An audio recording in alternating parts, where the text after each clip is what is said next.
آیت نمبر 2، اللہ لا الہ الا ہو، اللہ کے سوا کوئی معبود نہیں، صرف وہی وہ ذات ہے، الحی جو کہ حیات دینے والی ذات ہے، القیوم اور ہر چیز کو سنبھالنے والی ذات ہے۔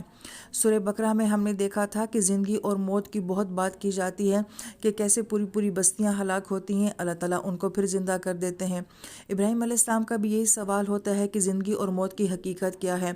مردہ زمین کی بات کی جاتی ہے، کھیتیوں کی بات کی جاتی ہے کہ کیسے اللہ تعالیٰ ان کو حیات دیتے ہیں، زندگی دیتے ہیں۔